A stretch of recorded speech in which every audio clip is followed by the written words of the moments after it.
Hi, I'm Yaakov Katz, and welcome to the Jewish People's Podcast by JPPI. As long expected, Joe Biden dropped a bombshell on Sunday afternoon, announcing, and I quote, "While it has been my intention to seek re-election, I believe it is in the best interest of my party and the country for me to stand down and to focus solely on fulfilling my duties as president for the remainder of my term." That is it. Joe Biden will not be running for re-election in November.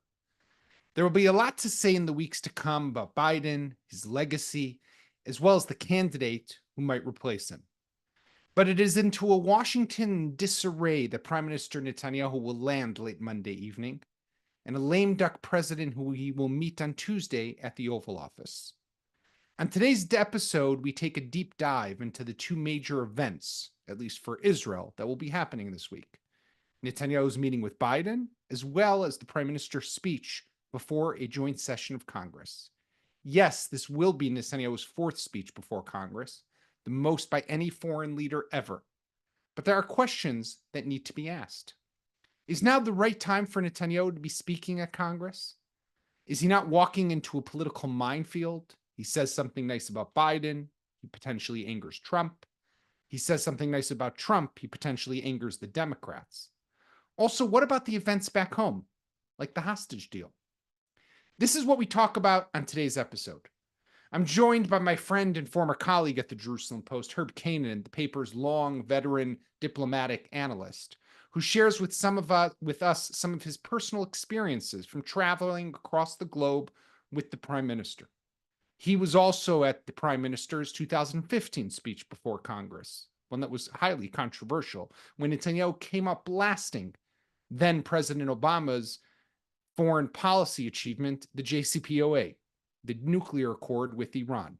I'm then joined by two JPPI fellows, Avi Gil, the former Director General of the Ministry of Foreign Affairs, and Sarah Hirschhorn, a lecturer and expert on the U.S.-Israel relationship. Here we go. Herb, it's great to have you on the JPPI podcast. Thanks for joining us. Thank you. So you've covered, a bunch of prime ministers in the state of Israel for a very long time. I mean, I don't want to age you too much, but a long time, let's call it. And you've accompanied the prime minister on a bunch of different visits all around the world, including several occasions, many, to Washington, D.C. And you were actually there with Prime Minister Netanyahu at the last time that he addressed Congress in 2015, which was more of the controversial speech. This one is still controversial, although a little less controversial. So I'm curious how you're viewing what's happening, the importance of this trip. But really, I also want to hear from you, Herb, is what is this even needed for? Put aside for a moment the war and everything going on. Like, why is it important for an Israeli prime minister to speak before a joint session of Congress? Look, I think it's an important platform, right? It's one of the most important political platforms in the world. Very few leaders get an opportunity to do it. I mean, Netanyahu said numerous times he will be the first world leader to ever address a joint session of Congress 4 times, even surpassing Winston Churchill, right? Which is kind of an achievement. Since and we're going back to 1996 now, right? So when you get an invitation from Congress, right, it's not the type of thing you turn down. Mm-hmm. It gives you a certain status. It gives the country a certain status.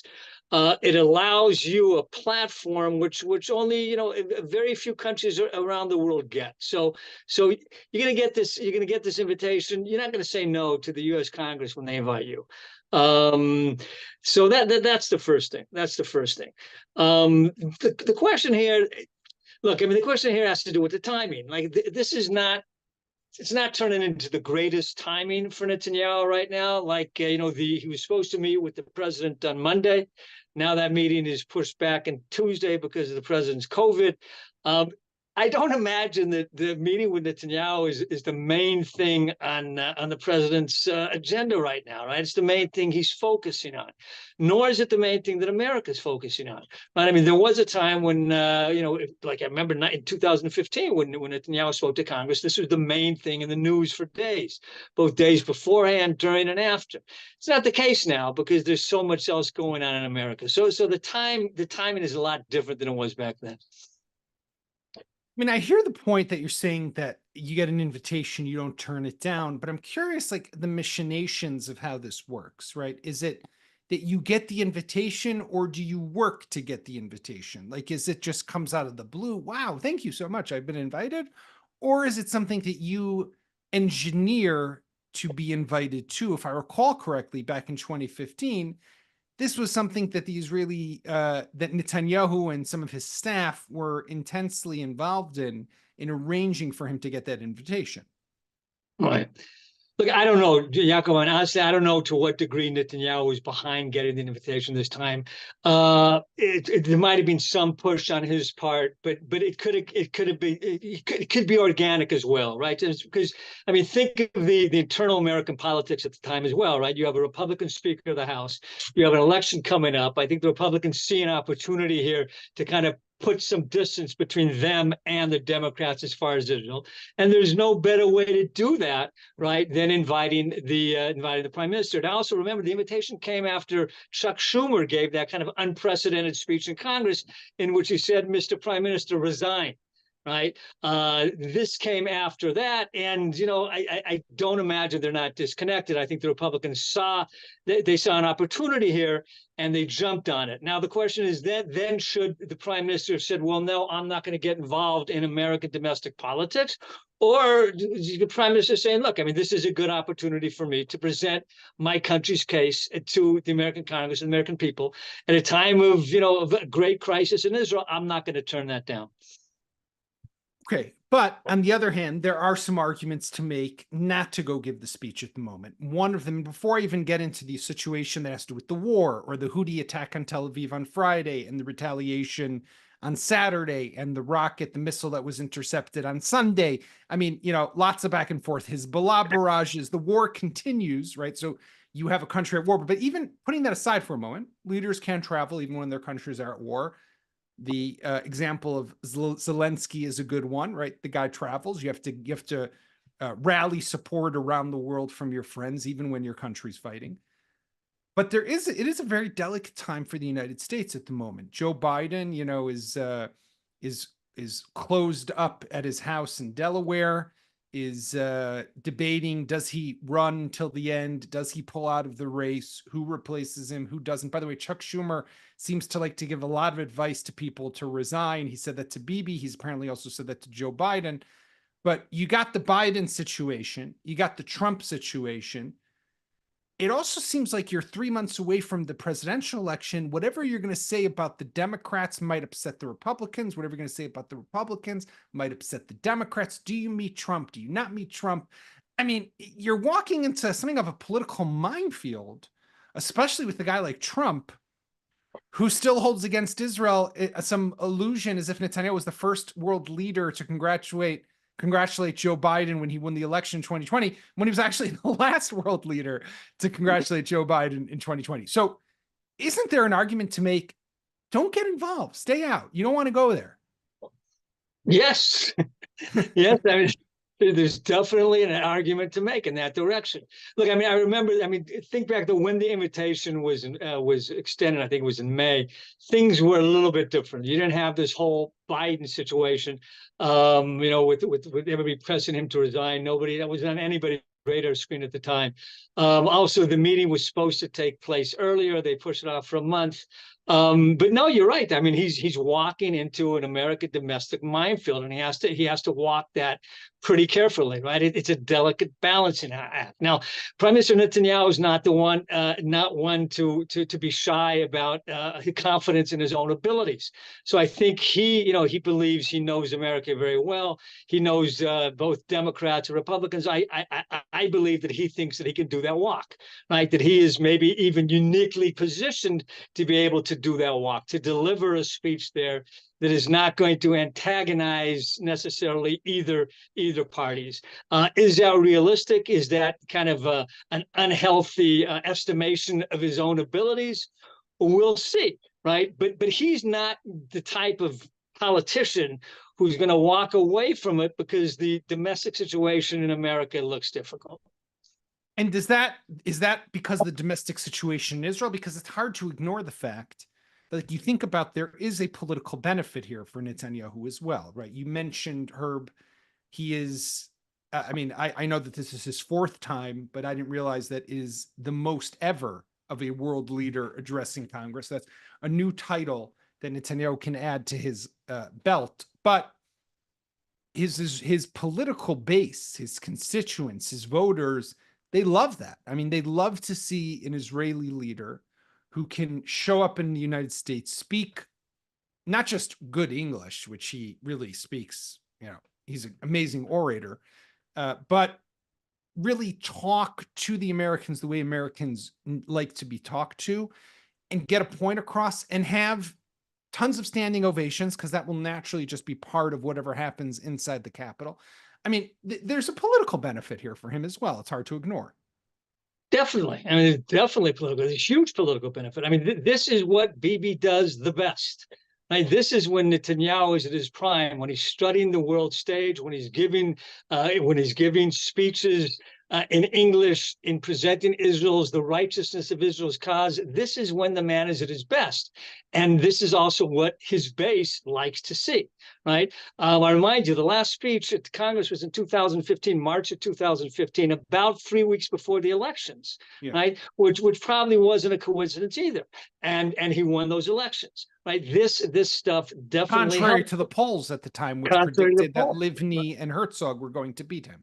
Right. And again, I mean, and this was a controversial speech, at least in America. He's going into America. He's speaking about against President Obama's Iranian deal, right? But the way it echoes back in Israel was very positive, and I think it gave him a bounce, right? And he realized that going in. This as well, I think you have a similar situation. Look, you look at Netanyahu's numbers right now, Yaakov, they're going up. Right, his numbers are steadily going up. A few months ago, Benny Gantz was polling about 38, 39, 40 seats, and Bibi was at 17 and 18. Now Netanyahu Likud is 20, 21, and Gantz is at 23.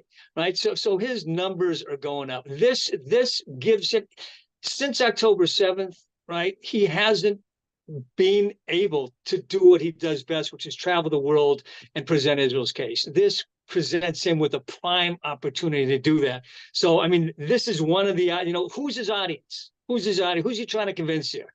Well, yes, he's trying to convince the Congress and the American people, but he's also trying to convince the Israeli public that he's still the man, right? That he still has an ability to do something no other leader in this country does. And this gives him a perfect opportunity to kind of strut his stuff in that degree. And to have all spotlights and all attention on him. Not about the Tatzpitaniot, the soldiers, the female soldiers who are abducted and still held hostage in Gaza, not on the rockets and the evacuees from the north. It's about him in the White House, in the Oval Office, in Congress. This is a speech about him coming to defend Israel. But here's what I wanted to ask. But let me just add one thing on that. I think you're right in what you say here. The focus here will be on him. The tricky thing is the focus of America. Like when he gives that speech in America, what's the media? Are they going to focus on what he says? Are they going to focus on the 100 Democrats or so who don't show up, right? Or the protesters outside the Congress, including Israeli protesters? What will be the focus? What will there be focus on? And I'm not sure. I mean, in Israel, you're right. It's all about him. There, I'm not sure the focus is necessarily going to be on what he wants it to be. Okay, no. So that was going to be my question then. What does he need from America right now? What do we need? Right. In other words, I'm looking at this. Okay, I understand you want, like in 2015, you went to America and you put up an argument against the Iran deal. By the way, you were there as a reporter. I was there then at the time working for Naftali Bennett. Naftali Bennett was also running in the election. I was his advisor at the time. He decided, I thought it was a bad idea, but he decided if Bibi's going to Washington, because we're in an election campaign, he needs to go to Washington. Bibi's speaking at the Capitol. Naftali's running around between TV studios, giving interviews, being like an analyst of Netanyahu and his speech.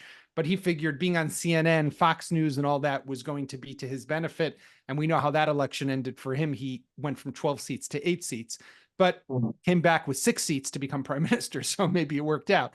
But what do we? So then Bibi wanted to stop the deal with Iran, the JCPOA. What do we need right now? In other words, we have almost full American support. Yes, there's some issues occasionally with this weapon, that weapon. There's questions about Rafah, yes, Rafah, no, this type. Like when I think about it really at the macro level, Herb, everything that Israel's wanted in this war, it's achieved. Every target that it's wanted to go after, it's gone after pretty much. Yes, there's been some issues with the 2,000-pound bombs, but in the end, after delays, some of them did come through. I mean, what is he going to say? I need what? Give me what? Your support? We have their support. Right. It's a good question. Look, I think he wants to ensure that that support continues. I think, again, when this invitation was extended a couple of months ago, I think there was a little more daylight between Israel and America than there is now. I think he wants to close that. But what's his ask? His ask might very well be on Iran. Right. I mean, Iran is kind of being pushed to the sidelines right now. And I wouldn't be surprised if a good part of his speech, Dafka, concentrates on Iran and what Israel would like to see America lead the world doing as far as Iran is concerned. And by the way, I mean, we just saw Secretary Blinken's comments just a few days ago at some conference in Aspen, where he spoke about how they're closer than ever to having enough fissionable material, enriched uranium for a nuclear weapon. I mean, the writing's been on the wall, and there's no question that the Biden policies have enabled Iran to grow its enriched quantities of uranium and grow closer to a nuclear weapon. But not to mention the fact that the Americans have turned a blind eye to Iranian aggression and given the Iranians immunity over the last 9.5 months of this war, with attacks from the Houthis and militias in Iraq and Syria against them. Not forget about us for a moment, even against them. You're gonna, one of the things that Bibi has long wanted to show the world is, and you hinted at this, is the bipartisan support for Israel, Republicans and Democrats. You mentioned that there's going to be about 100 members who are either going to walk out or just not appear and not be at the speech. I assume that there might even, to some extent, be hecklers. And knowing Bibi, he's going to love that moment. He's probably already got the lines written. He'll probably say to the people, friends, can you imagine this in Damascus or Tehran? This is the beauty and the vibrancy of our democracy. And he'll get another standing ovation because of some left-wing congressman or woman who decides to heckle him. But those empty rows are going to show that Israel support for Israel today in America is not like it used to be. Look, I agree, and I think that's one of the downsides of the visit. And if you look, if you balance the upsides and the downsides, I think this is the big downside, in that it will shine a spotlight on the real divisions that you have now within the parties. This isn't the only thing that's going to shine a spotlight on it, right? I mean, I think we're going to see it at the Democratic convention in Chicago in August. I mean, compare that to what happened in Milwaukee with Republicans, where you had thousands of people chanting, "Bring them home, bring them home." You're not going to, and the person who gave the benediction, the opening benediction, praying for the peace of Jerusalem and to get the hostages back. I don't imagine you're going to see that at the Democratic convention. So those differences are apparent.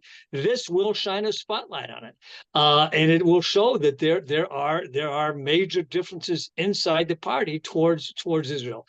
I think that's a new given that Israel is just going to have to adjust itself to, right? But to say, well, you can't go to America, the prime minister can't go to America because people are going to see those divisions. Well, they're going to see those divisions for a long time now. So what does that mean? You can't go to America?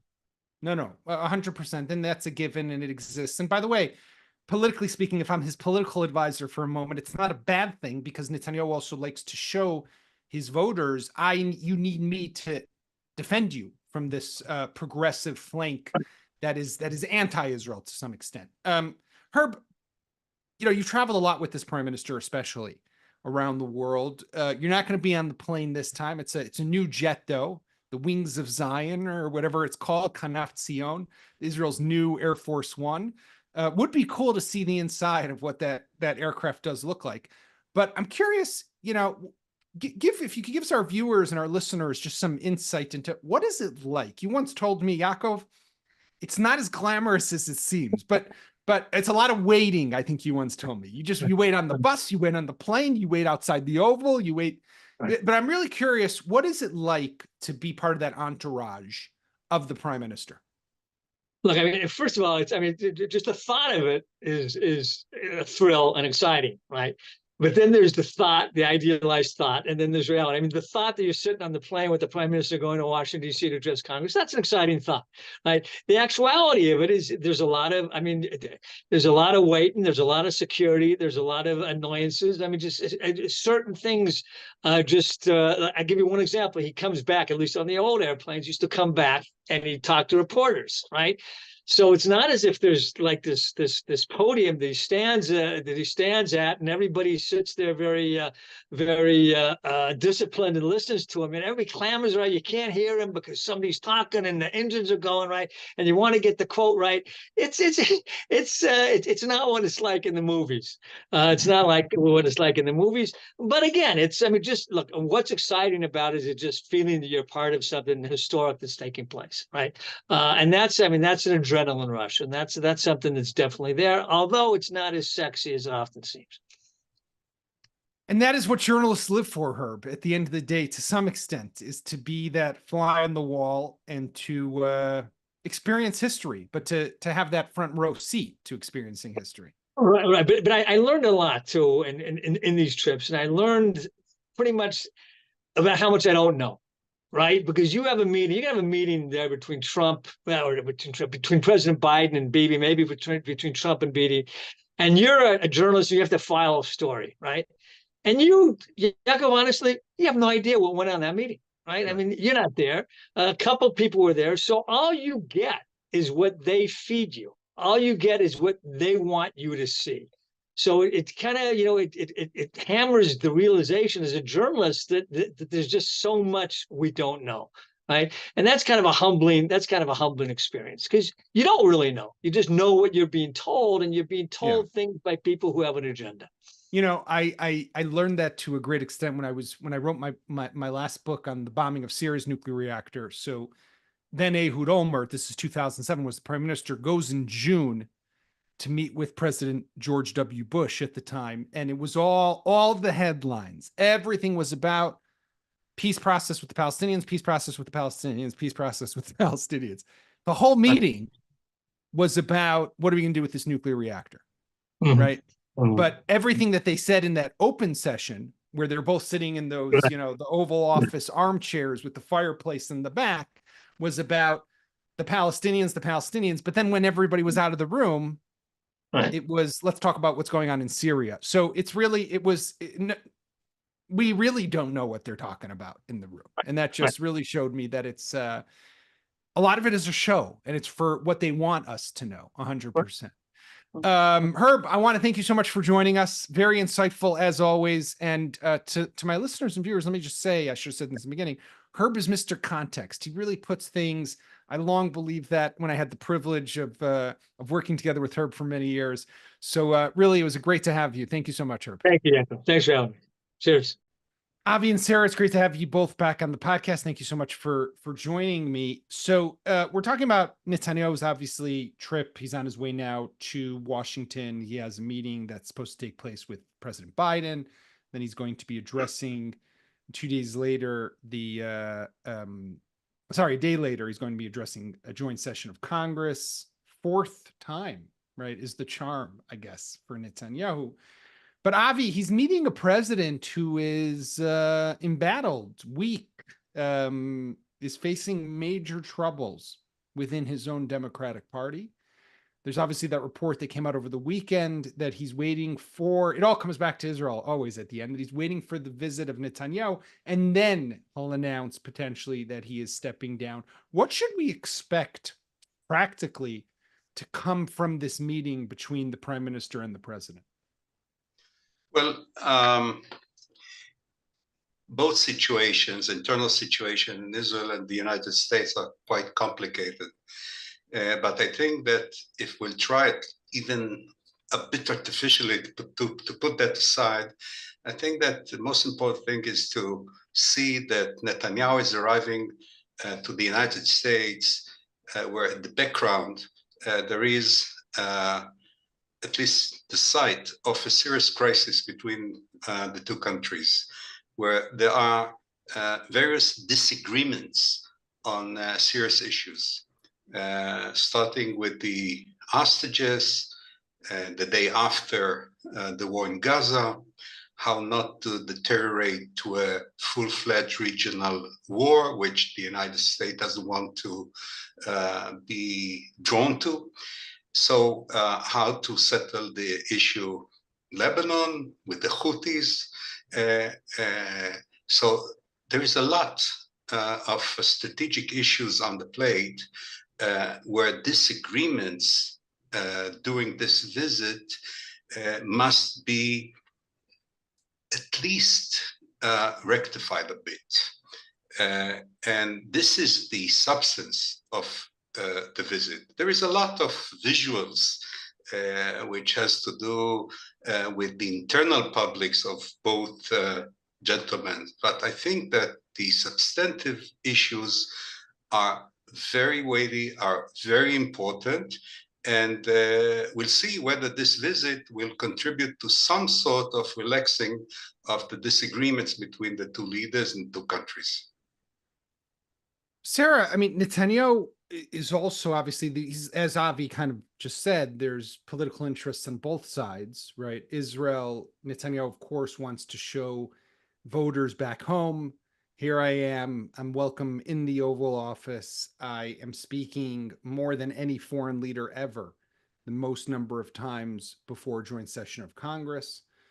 But there's also Biden here, and Biden, could have potentially said, I don't want to meet Netanyahu. I'm busy. I mean, he's got major issues he's dealing with. He's calls are surging for him to step down and pull out of the race, step aside, whether it's for Kamala Harris or for somebody else. How do you understand what Biden's interest here is in having this meeting with Netanyahu? I actually don't. I really thought that the meeting was going to be canceled, and that Biden would use the excuse of having COVID and needing to self-isolate as being a way to defer this meeting until a more propitious moment where Biden or his possible successor isn't under the gun about a resignation and a major change in the ticket. And also when Netanyahu himself has something to bring forward to the table. I had also thought that Netanyahu would be putting pressure on the Biden administration by making an announcement about a hostage deal before he came to the Oval Office and before he gave this address, so that he would have something essentially to talk about and a win to show for. So I'm rather mystified about how this is in the interest of both parties, although I agree that if they do meet, as Avi said, there are major gaps in foreign policy objectives here that need to be ironed out. So, to quote, Hillel, if not now, when, this must be the time, because it's really, we're on the edge, I think, a very dangerous moment. And if these issues don't get sorted out, Israel and the US are heading in separate directions on Middle East policy. So Avi, maybe without the political interest for Biden, because again, I mean, politically speaking, there's no benefit right now for him as he's fighting to hold on to his presidency, to hold on to the nomination, to set whatever his legacy will be. There's no benefit for him politically from meeting Netanyahu, but maybe really at the end of the day, it is sometimes the simple answer is the answer. He cares deeply about the state of Israel. Is that possible? It's not only that he cares about Israel, which is the truth. I had the opportunity to meet many times Israeli leaders, to meet Biden during his meetings with Israeli leaders, and he really loves Israel. But I think that not every meeting that American president is conducting has to do mostly with the internal benefits of such a meeting. I think that they also see their responsibility as the leaders of the free world, and there are huge problems and huge risks stemming from our region, not only from our region, but to a large extent from our region. And I think that such a meeting is an opportunity to project leadership, which has substantive implication and also electoral implications in the case of Biden. And not only in the case of Biden, also in the case of Netanyahu. So it's also a test for the Israeli leader, whether he will project a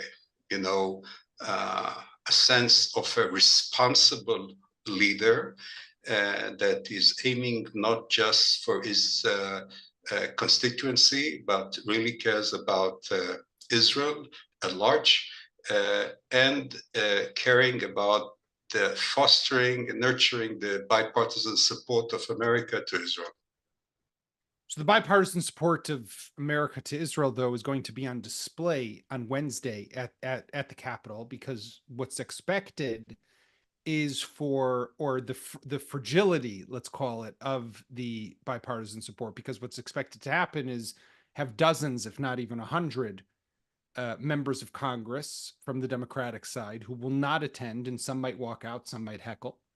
I mean, this is damaging for Israel to some extent. No, Sarah?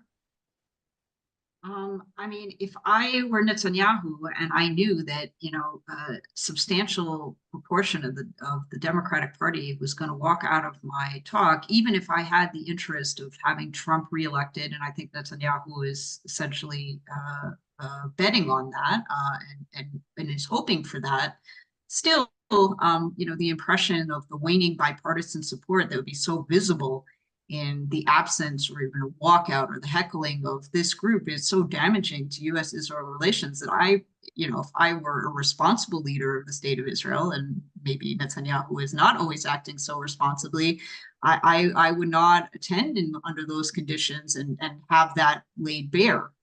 But maybe he sees there being an advantage of a clear understanding of how the Democratic Party has shifted and having that made visible, that somehow he calculates as being both beneficial to Israel as well as the U.S. elections. But I don't quite understand why you would want to trigger that firestorm in that way. I mean, this isn't the first time that Netanyahu has gone to Congress and given a speech that was either controversial or in a controversial time. We obviously all remember the 2015 speech that Netanyahu gave against the sitting president's foreign policy, which was, of course, the JCPOA, the Iran deal. Avi, what would you expect? I mean, you're not writing this speech for this prime minister. You've written for previous prime ministers, but not for this one.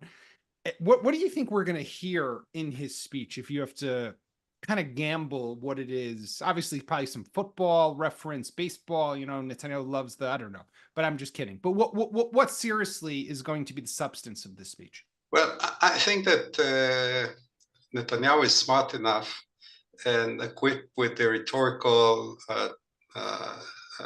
advantages to be very smart with regard to the oppositional element to him in Congress, those who are present and those who are not. And I think that he will be able to handle it effectively. I also think that he would make an effort to persuade, to convince the listeners in the hall and outside through the media that the war that Israel is being engaged with is not Israel's alone interest, that this is a war which actually is between the free world that the US is leading and its enemies. And therefore, people must appreciate the effort that Israel is doing, not only for herself, and support her. And I think that in this case, which is not, a mere rhetorics, it has a serious substance in it. I think that Netanyahu will be successful in conveying. Do you think, though, Avi, that he pays lip service? I mean, one of the big issues and the contentious issues that we have right now with the U.S. is on, of course, the day after of Gaza and who takes over, Palestinian Authority, yes, no. Do you think he pays lip service to the Palestinian Authority? Obviously, he's not going to endorse a two-state solution, but if he wants to get the Saudi normalization on track, it wouldn't hurt for him to say something a bit to the left of what he usually says. Well, I think that he would find the formulation that would keep both, according to his intention, the Americans satisfied and the right-wingers, namely Ben-Gvir and Smotrich, not too enraged about whatever formulation he would find. But this is, we have to understand rhetorics. And the question is what the substance is stemming out of this business regarding the day after. And here there is a severe disagreement between Israel and the Biden administration. And I must say, I don't foresee much difference in the approach of a potential Trump administration in that regard. I think that both administrations would like to see an early end for the war, and both administrations would like not to see a deterioration into a regional war. And Sarah, just finally, there's a lot of expectation that on Wednesday outside the Capitol, you're going to have demonstrations and protests, pro-Palestinians, obviously progressive groups, and even Jewish groups will be there. I mean, certainly. How are you? What are you hearing? What are you seeing? And what do you anticipate? I mean, this is going to really bring together an interesting collective of people coming. And by the way, Israeli groups who are saying you're not doing enough for the hostages that are coming together to protest Israel's prime minister. Right. I mean, it's basically like a continuation of what's happening in the streets of Tel Aviv and Jerusalem, also playing out in the capital. But I think it's going to be interesting to see the mix of groups because, you know, the Israeli groups pushing for the release of the hostages do not have the same objectives in mind as the people chanting from the river to the sea, Palestine must be free on the other street corner. So I think we're going to see the, you know, major gaps between the Israeli left and the American left or the American progressive movement right now. And I expect it actually to get quite hostile. And I wonder if Trump counter protesters will also show up, you know, claiming Israel as their own, and how messy it might be. So while I think there's going to be a lot of fireworks inside the chamber, I also hope that there isn't going to be a real ruckus outside, which may be the more interesting of the two stories in the end.